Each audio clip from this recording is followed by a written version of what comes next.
শুভেন্দু অধিকারীর মুখে ফের পরিবর্তনের হুঙ্কার। বিহার সাফ হয়ে গিয়েছে, এবার বাংলা সমূলে উৎপাটিত হবে।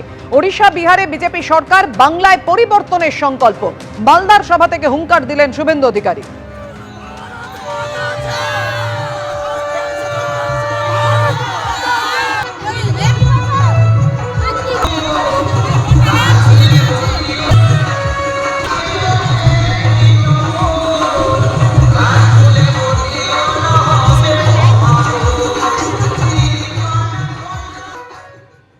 बीजेपी के मीटिंग करते देवे ना, हाईकोर्ट বলার পরেও অ্যাপ্লিকেশন রিজেক্টেড। তো ফাইনালি সভাটা হলো তো, মমতা পুলিশ সভাটা হলো তো। আর 4 মাস আছে ভাই, চিন্তা করবেন না। এখান থেকে 50 কিলোমিটার দূরে বিহার সাফ হয়ে গেছে। এবারে বাংলা সমূলে উৎপাটিত হবে। আমরা বলি না অঙ্গ বঙ্গ কলিঙ্গ। 24-এ জয় জগন্নাথ বলে উড়িষ্যাতে বিজেপি সরকার হয়েছে, কলিঙ্গর পরে অঙ্গ হয়ে গেছে। বাকি থাকলো 26-এ বঙ্গ, অঙ্গ বঙ্গ কলিঙ্গ। ডক্টর শ্যামাপ্রসাদ মুখার্জির স্বপ্ন পূরণ হবে। জয়ের লক্ষ্য, পরিবর্তনের সংকল্প। 104 বার রাজ্যের প্রধান বিরোধী দলের নেতাকে হাইকোর্ট থেকে অনুমতি নিয়ে কর্মসূচি করতে হয়েছে। এটি আমার 104তম হাইকোর্ট থেকে অনুমতি নেওয়া কার্যক্রম। চিরদিন কাহারও সমান নাহি যায়। এপ্রিল মাসের পরে তৃণমূল বিরোধী দলে যাবে, সেই দিন হিসাব হবে। বন্ধু, আমরা ঈশ্বরে বিশ্বাস করি, যে যেমন কর্ম করবে তাকে সেই মতো ফল পেতে হবে।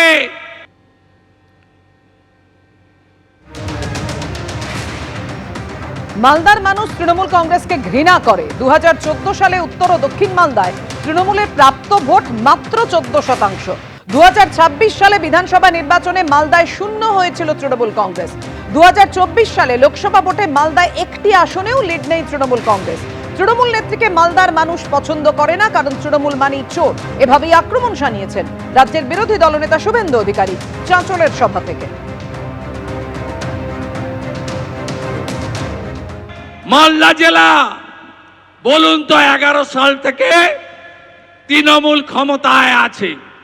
যদিও এই জেলায় আমি তৃণমূলে থাকাকালীন, তখন তো দিদি ছিলেন, উনি পিসি হননি। যেদিন পিসি হয়েছে আমি উনাকে ছেড়ে চলে আপনাদের কাছে এসেছি।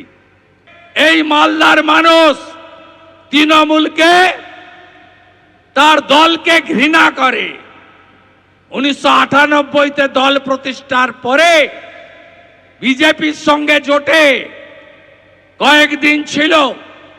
তারপরে 11 থেকে কংগ্রেসের হাত ধরে, তখন মানিকচক ছিল না, রতুয়া ছিল না, আড়াইডাঙ্গা নাম ছিল, একমাত্র সাবিত্রী মিত্র জিতেছিল।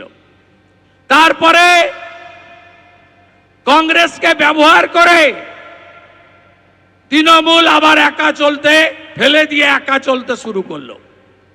14 সালের লোকসভা নির্বাচন, উত্তর মালদা, দক্ষিণ মালদা তৃণমূলের প্রাপ্ত ভোট 14% মাত্র। জামানত ছিল না, সিকিউরিটি মানি ফরফিট হয়ে গেছিল।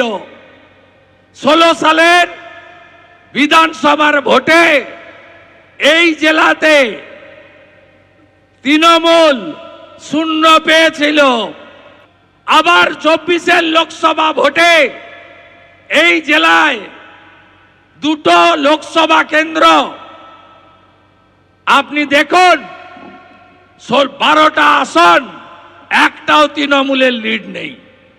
তৃণমূলকে, তার নেত্রীকে মালদার জেলার মানুষ পছন্দ করে না। তার কারণ তৃণমূল মানে এবিপি আনন্দ, এগিয়ে থাকে, এগিয়ে রাখে।